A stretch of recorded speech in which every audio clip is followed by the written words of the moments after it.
This is SpaceTime Series 23, Episode 83. Coming up on SpaceTime, astronomers discover a pulsar in the process of powering up. The solar system's largest impact crater discovered on the Jovian moon Ganymede. And the International Space Station's about to get a little bit smaller with the upcoming loss and destruction of one of its modules. All that and more coming up on SpaceTime. Welcome to SpaceTime with Stuart Gary.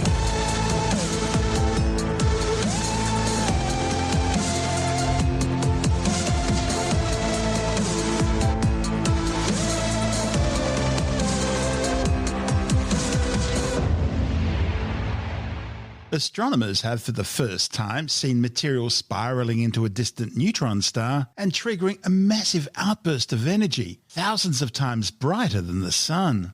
The observations, reported in the monthly notices of the Royal Astronomical Society, provide the first full sequence of events across the entire electromagnetic spectrum, detailing the accretion of matter onto a neutron star, and then how that material results in an outburst phase, generating a huge explosion of X-ray energy. A neutron star is the super-dense stellar corpse of a star far more massive than our Sun. When these stars run out of hydrogen for core nuclear fusion, they begin collapsing under their own gravity. And this collapse causes a dramatic increase in the core's pressure and consequently its temperature. Eventually, pressures get high enough for the helium, which was generated out of the hydrogen fusion, to begin fusing itself into progressively heavier and heavier elements.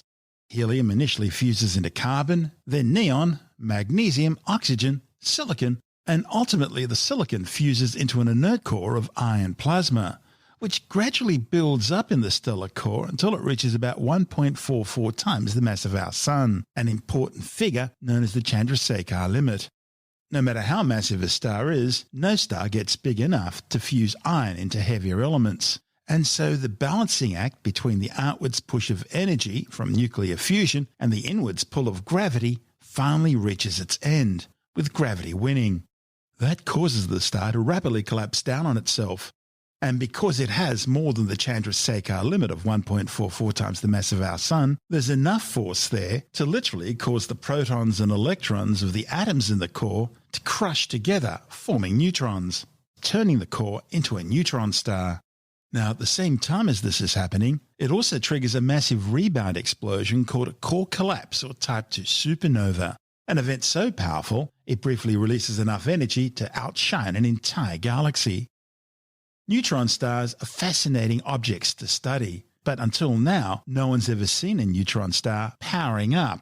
And so to witness such an event in multiple frequencies has provided a new insight into stellar evolution. The physics behind this powering up or switching on process has eluded physicists for decades, partly because there are very few comprehensive observations of this phenomenon. To grab these historic observations required an international collaborative effort involving 5 teams of scientists and 7 telescopes, 5 on the ground and 2 in space. But it was worth the effort, with researchers catching one of these accreting neutron star systems in the actual act of entering outburst. The authors witnessed the onset of the outburst from the first sign of optical activity to the beginning of X-ray emission and all the way through to the end of the outburst. Using multiple telescopes sensitive to light at different frequencies, the teams were able to trace initial activity near a companion star on the outer edges of what became the accretion disk. They monitored the material in the accretion disk heating up over 12 days and spiraling inwards, eventually colliding with the neutron star and generating X-rays. The fact that it took 12 days for the material to swirl all the way inwards and collide with a neutron star was somewhat of a revelation and substantially longer than had previously been thought. The study's lead author, Adele Goodwin from Monash University, says the observations provided an opportunity to study the structure of the accretion disk and determine how quickly and easily material moves towards the neutron star itself.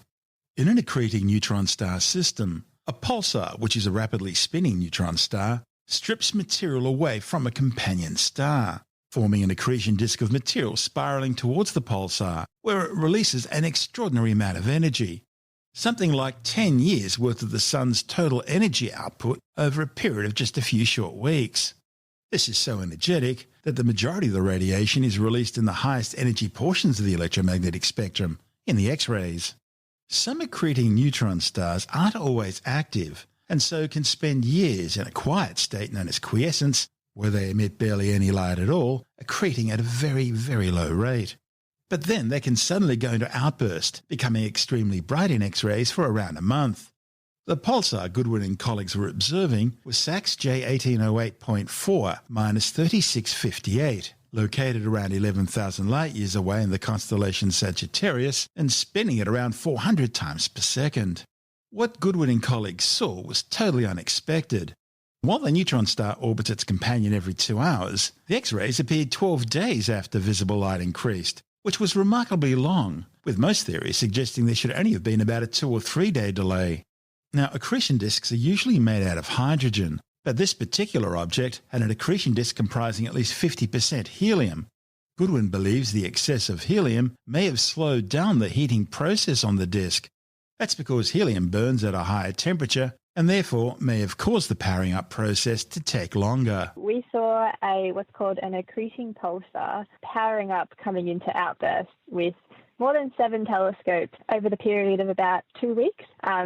So this kind of object is a neutron star that's in a binary orbit. So if you don't know anything about a neutron star, it's a dense remnant of basically a dead star. And they're so dense that they are about the size of Melbourne, but they hold about 1.5 times the mass of our sun. So they're very dense objects and have really strong gravitational fields. And this means that when they're in a binary orbit, because they have such a strong gravitational field, they can pull material from the companion star or the star they're in an orbit with, and this material will form a disk around the neutron star. This is actually one of the only ways that we can see neutron stars because they don't themselves emit any light or anything. So when they're in these what's called accreting systems, it's one of the only ways that we see the behavior of material in these strong gravitational fields around neutron stars. So they're really interesting to study for that reason. And we actually saw a neutron star powering up into an accretion outburst. So an accretion outburst is when the material in the disk has reached a critical mass,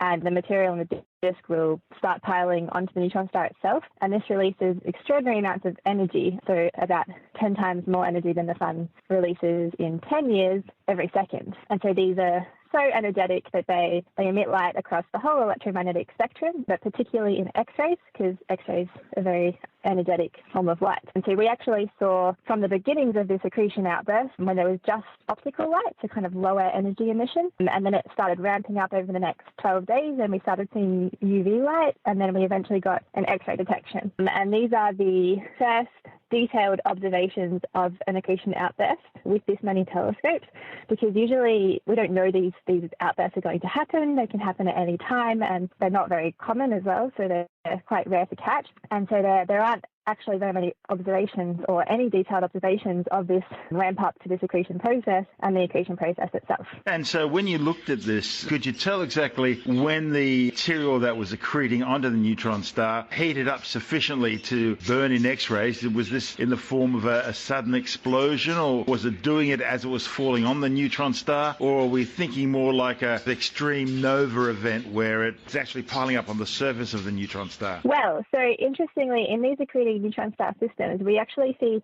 2 types of emission during outbursts. So we see this kind of, I say lower energy, but it's still extremely high energy accretion emission, which is from this kind of slow piling up of material onto the surface of the neutron star. And then once that material has piled up after a bit of time, we see these things called X-ray bursts. And X-ray bursts are huge explosions on the surface of the neutron star itself that consume all of that accreted fuel. So we saw the ramping up of the beginning of the accretion onto the neutron star, which is when we got the first X-ray detection. And then a little bit after that, we got an X-ray burst, which is a huge explosion. So this is actually on the surface of the star itself. Yes. Does this tell us anything about what the surface of a neutron star is? Yeah, so there's a lot of researchers that do study this because we don't really understand how matter behaves at those densities that are reached inside of a neutron star. Yeah. It's kind of a bit of a mystery to scientists at the moment because it's just so dense. And so by studying this emission that we can see and how bright the X-ray bursts are, how long they go for, as well as from the accretion emission, we can actually,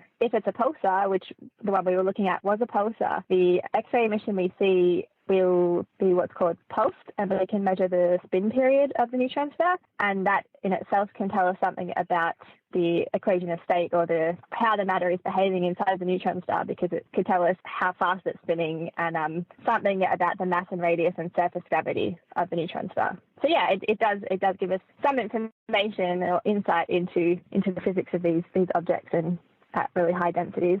It's a fascinating topic, isn't it? Because we don't actually know where above the surface of a neutron star the pulse originates from in a pulsar. Yes, we don't. It's the whole idea of a neutron star atmosphere as well is something that we again don't fully understand. And interestingly, in these accreting neutron star systems, they have really strong magnetic fields, and the magnetic field can actually have an effect on how material is pulled onto the neutron star's surface.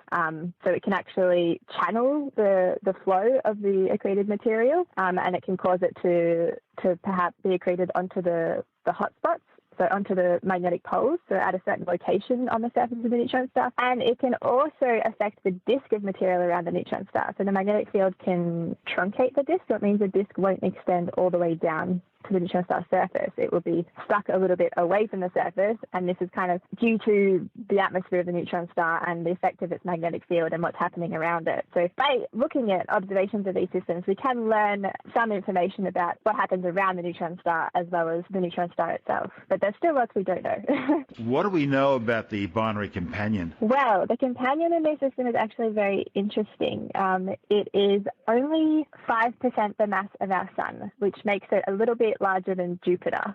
So it's basically a planet. It's very, very small. This was a red dwarf? They call it a brown dwarf, but it was a brown dwarf. In a different study, they call it a brown dwarf, but I'm not convinced it is a brown dwarf. So there have been some evolutionary studies of this system to look at what it looked like maybe a few billion years ago when it first started the whole accretion and stuff like that. And they actually find, I've actually done one of these studies, so I found that the companion star used to be much bigger. So it used to be about the same size as our sun. And it's been stripped over the past 3 billion years down to something that is only about 5% the size of our sun. Oh, that's and so that kind of says something. Yeah, so it's really been eaten by this neutron star.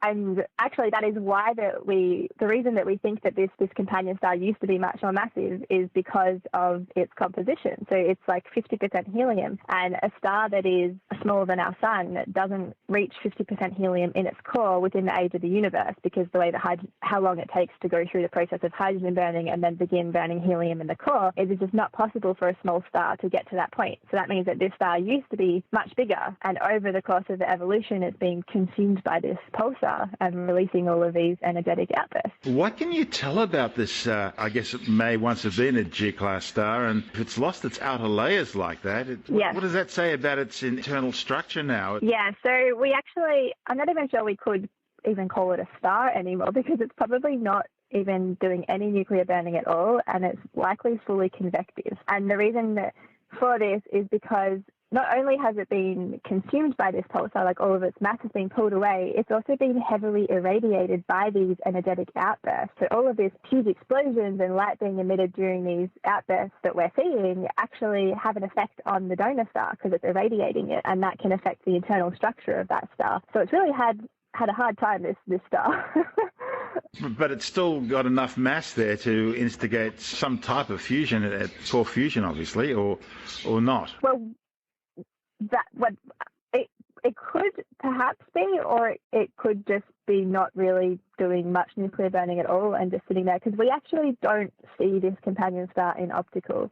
Oh, wow. It's too faint for us to observe with any of our telescopes. Yeah, so we barely see this system at all when the accretion outbursts aren't happening, and then it becomes bright and we see it for about a month, and then it goes quiet again for another 4 years, and we barely see it. All we see is a very low level accretion luminosity, which is the disk basically filling from the companion star. But yeah, we don't really see the companion.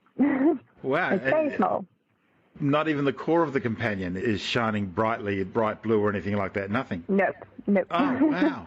See, not at all. when you were first talking about this companion, I thought, oh, well, this is a red dwarf star. And then you said, oh, no, we think it's less mass than that. Oh, well, it's a brown dwarf, but a lot of brown dwarfs sort of start their lives as red dwarfs and then they lose a little bit of mass and then become brown dwarfs. But this is mind-blowing. This is so different. No, this used to be, so it used to be a much more massive star. Have you done a paper on this yet, on the companion yet? Yeah, so I published a paper actually about 3 months ago, also in Monthly Notices of the Royal Astronomical Society. It's on archive as well, where we modelled the binary evolution. So we looked at how the companion, what it originally looked like and how it evolved over the 3 billion years that we think this system has been evolving for. And we ended up with a system that looks like the one that we see today. That's Adele Goodwin from Melbourne's Monash University.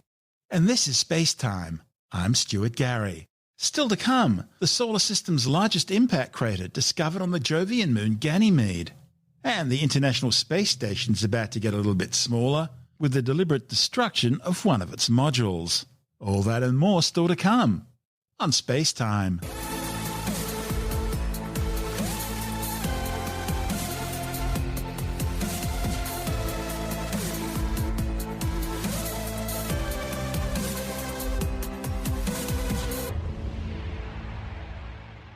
Astronomers have discovered what appears to be the solar system's largest impact crater on the Jovian moon Ganymede.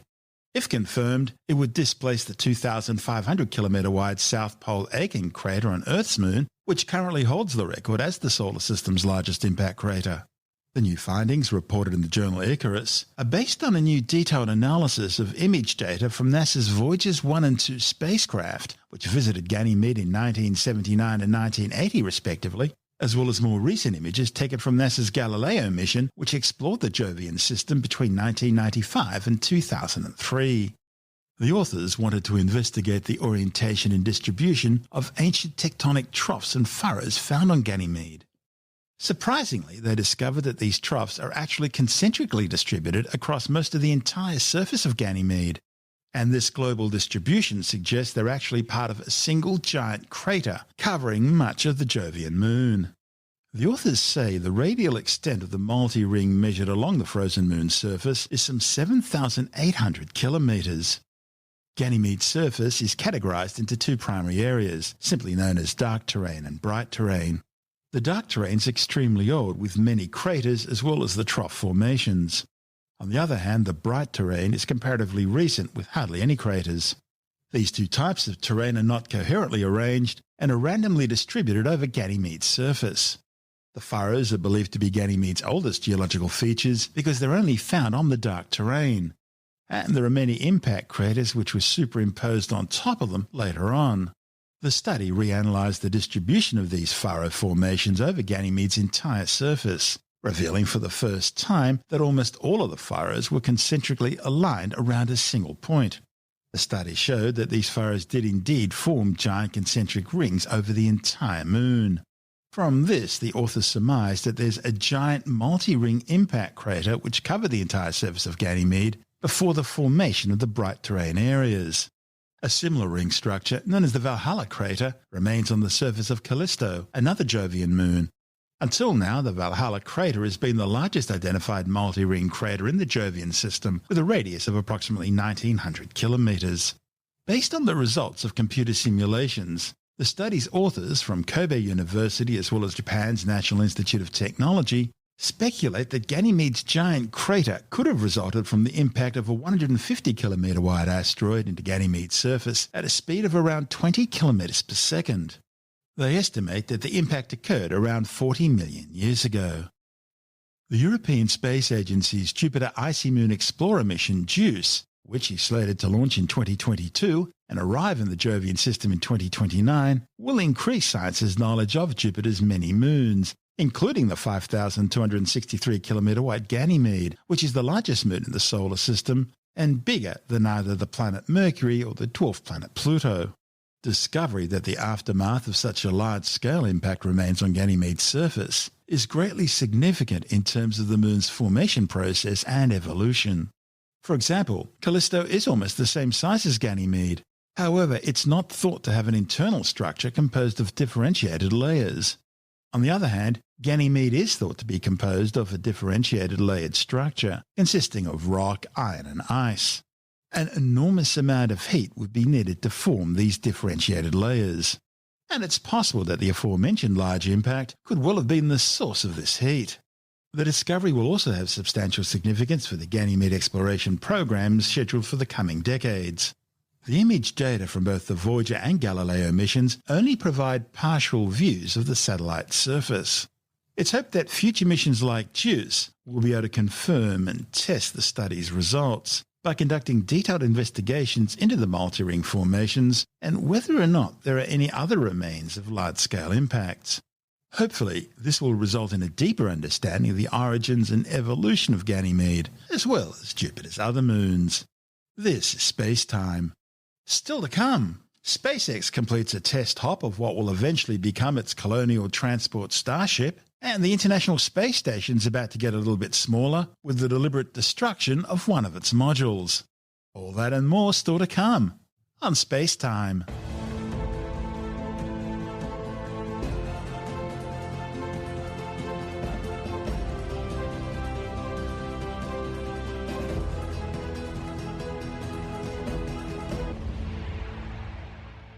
A basic test article prototype of SpaceX's future interplanetary colonial transport system Starship has successfully completed a test hop at the company's Boca Chica test center on the Texas Gulf of Mexico coast.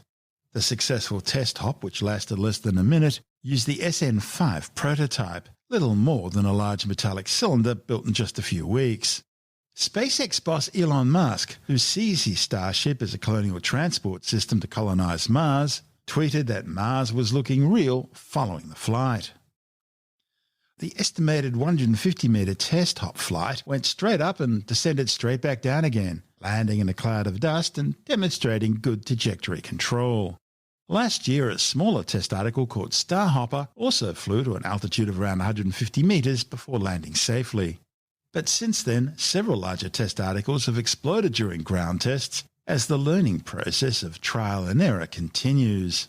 Originally called the BFR or Big Falcon rocket, at least that's what Musk says it stood for, Starship is the culmination of Elon Musk's dream to develop a fully reusable super heavy lift spacecraft capable of carrying 150 tons of people and cargo to orbit and 100 tons on missions to the Moon, to Mars and interplanetary journeys across the solar system. Technically, Starship will be the upper stage of what would be a two-stage launch system. The 230-ton first stage, called the Super Heavy, would be 68 metres long, 9 metres in diameter, and constructed out of stainless steel. It would be powered by 37 liquid methane and oxygen-propelled Raptor rocket engines, providing some 72 meganewtons or 16 million pounds of thrust. The 120-ton upper or Starship stage would be 50 metres long, also 9 metres wide, and powered by 6 liquid methane and oxygen-fueled Raptor rocket engines, 3 designed for atmospheric flight and 3 for vacuum. They'd deliver approximately 12,000 kilonewtons or 2,600,000 pounds of thrust.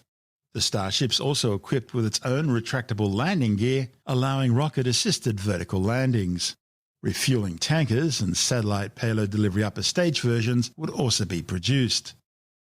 SpaceX plans on using the Starship Super Heavy launch system to replace the company's existing Falcon 9 and Falcon Heavy launch systems, as well as its Dragon capsules, during the early 2020s. We'll keep you informed. This is SpaceTime. Still to come, the International Space Station's about to get a little bit smaller, with the decision to deliberately destroy one of its modules. And later in the science report, Russian President Vladimir Putin approves the world's first coronavirus vaccine, even though it hasn't gone through proper testing. All that and more still to come on SpaceTime.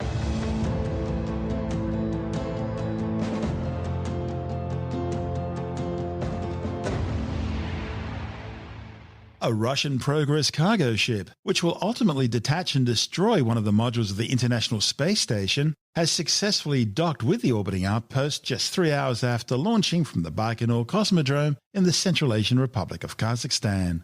The fast rendezvous flight aboard a Soyuz 21A rocket allowed the spacecraft to berth with the space station's Pirs docking port after just 2 orbits. There goes the second umbilical. The engine start sequence has been initiated. We have engine start, turbo pumps now coming up to flight speed, now at maximum thrust, now ignition, and liftoff.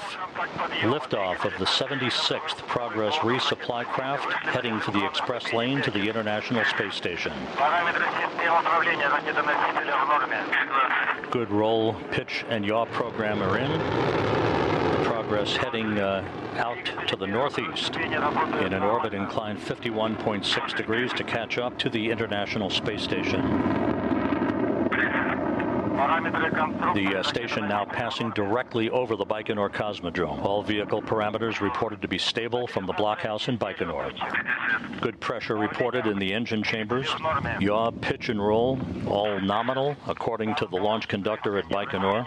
Liftoff occurred right on time at 9:26:22 a.m. Central Time, 7:26:22 p.m. in Baikonur. We're about 10 seconds away from booster shutdown and first stage separation. And there are the boosters now separated. Structural parameters continue to be normal. The Soyuz now being thrust towards its preliminary orbit for the Progress resupply craft on the power of the second stage engines. 2 minutes, 50 seconds into the flight. Everything proceeding in great fashion so far. No issues reported from the blockhouse in Baikonur. The vehicle reported to be stable. And there is the jettisoning of the launch shroud, the Soyuz 2.1A booster. The next milestone will be second stage shutdown at the 4-minute, 37-second mark. The second stage continues to burn in nominal fashion. We are standing by now for second stage shutdown and separation. And second stage shutdown is confirmed and separation, and the third stage is up and running. The Progress resupply ship now heading towards its preliminary orbit on the singular power of the third stage engine. The International Space Station is now in front of the Progress. At the time of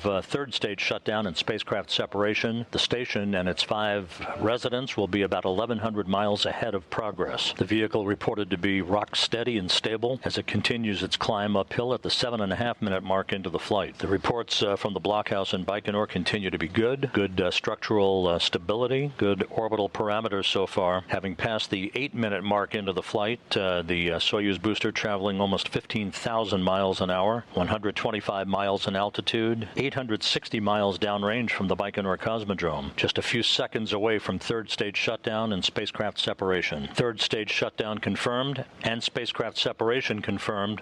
Right on time. Now standing by for solar array deployment. Navigational antennas now deployed. All appendages, as they are called, have been deployed. The solar arrays, the navigational antennas, the external television camera. So the Progress is now in its preliminary orbit, having completed a flawless climb to orbit following an on-time launch from Site 31 at the Baikonur Cosmodrome in Kazakhstan. The Russian Mission Control Center in Korolyov outside of Moscow.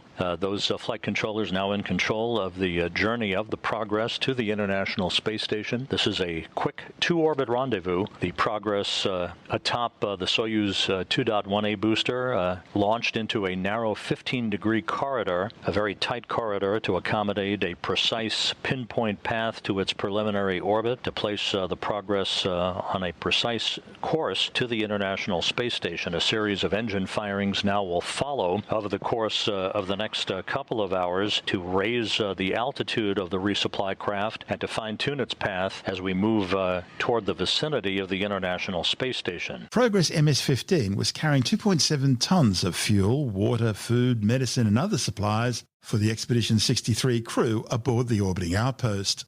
The mission also carried special detector equipment to try and trace the source of elevated benzene levels detected in the space station's atmosphere.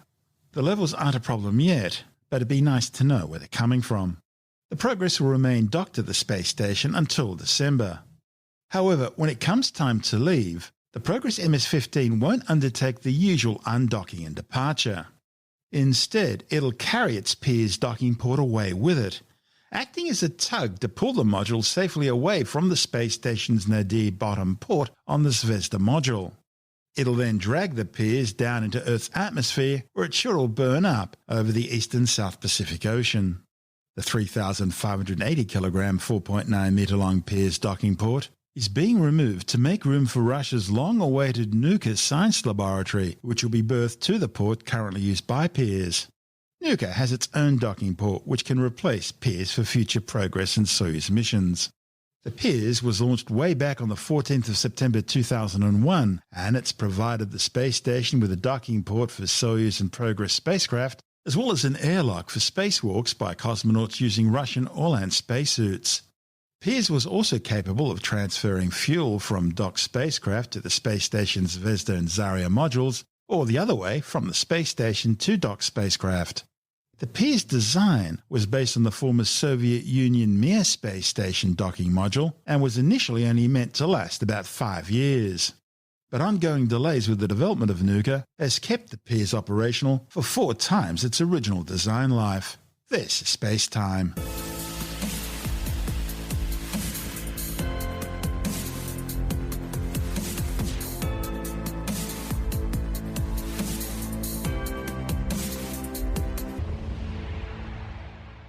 And time now to take a brief look at some of the other stories making news in science this week with a science report. Russian President Vladimir Putin has thrown caution to the wind, announcing that his country has approved the first coronavirus vaccine without undergoing the usual Phase 3 human trials, usually a vital step in proving a drug is safe and effective. Professor Danny Altman from Imperial College London says Putin's actions are a massive red flag for immunology specialists. The Phase 3 trials are usually the final stage of drug testing and involve tens of thousands of participants. At this stage, there is no peer-reviewed evidence supporting the new vaccine, which has been named Sputnik V. Now, although Putin's not taken the vaccine himself, the drug has been administered to his daughter. Russian officials say at least 20 countries have already asked for more than 1 billion doses of the vaccine, and several American companies are also expressing keen interest. Large-scale production slated to begin in September, with some 500 million doses to be produced every year in 5 countries. A new study has found evidence that one Chinese government research institute is responsible for well over 400 fake scientific papers. A report in the journal Science claims Elizabeth Big, a microbiologist turned research integrity expert, together with a team of forensic detectives, believe it's one of possibly dozens, if not hundreds, of so-called Chinese paper mills producing tens of thousands of fake scientific papers by copying research from legitimate scientists and making ever so slight changes to their work in order to make the research outwardly appear original and different. The plagiarized work is then submitted for publication in reputable scientific journals around the world. The Norwegian investigators who uncovered the scam believe they've found only a small fraction of an industry set up in China and engaged in the comprehensive, systematic falsification of research material on a massive scale. The investigators' first big clue was the appearance of the same images turning up in a range of different research papers. The detective work uncovered multiple examples of the same images being duplicated, reversed, inverted, cropped and enlarged, and then republished in completely different papers. Scientists have confirmed that most of the hulking sandstone boulders known as sarsens, which make up Stonehenge, come from a site just 25 kilometres away on the edge of the Marlborough Downs. The origins of the stones used to build Stonehenge some 4,500 years ago, and how they reached their Neolithic resting place have been the subject of intense debate among archaeologists and geologists for over 400 years.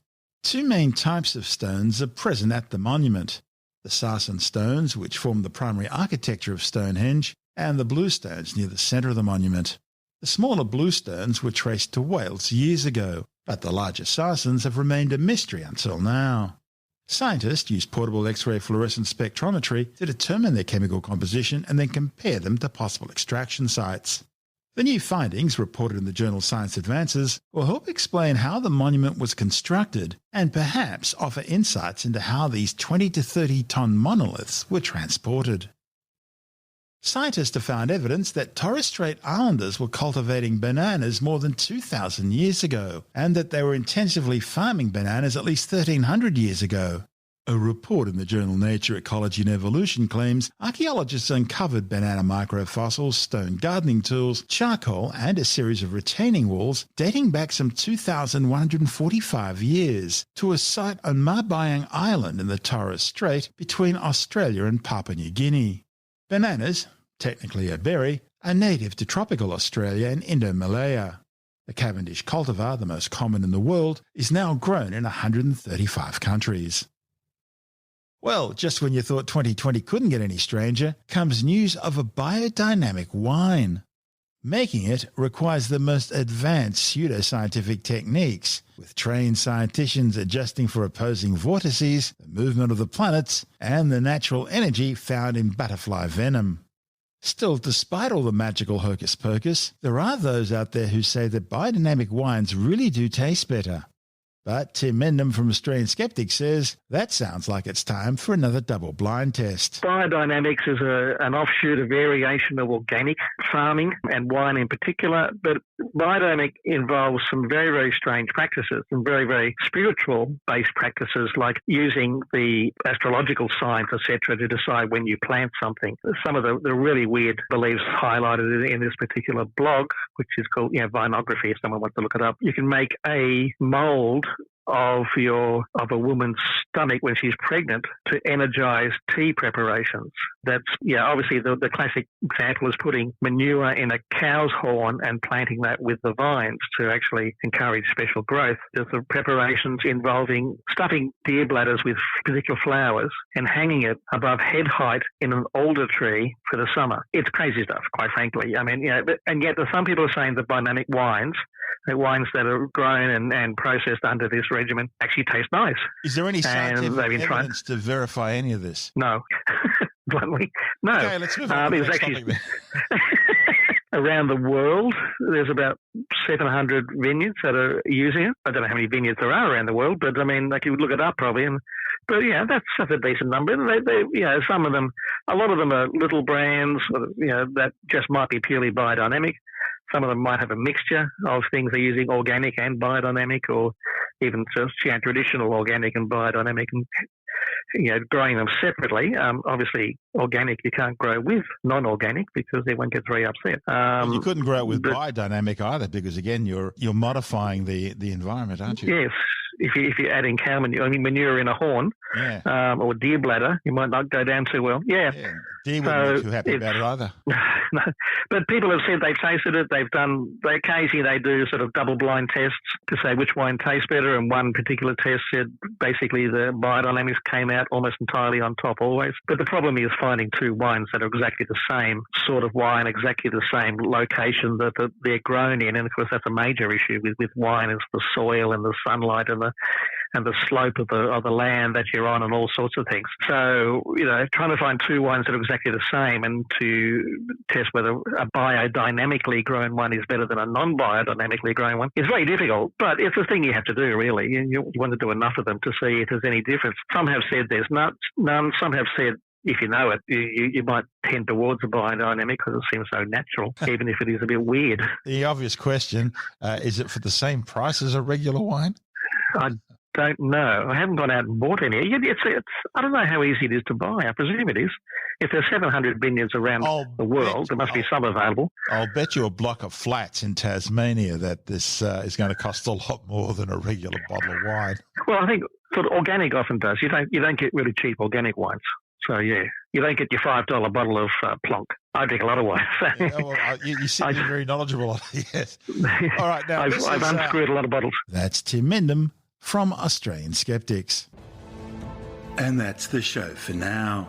SpaceTime is broadcast on Science Zone Radio by the National Science Foundation in Washington, D.C., and through both iHeartRadio and on TuneIn Radio. Or you can subscribe and download SpaceTime as a free podcast through Apple, Stitcher, Bytes.com, Pocket Casts, SoundCloud, Spotify, YouTube, Audio Boom, Podbeam, Android, Castbox, from spacetimewithstuartgary.com, or from your favorite download podcast provider.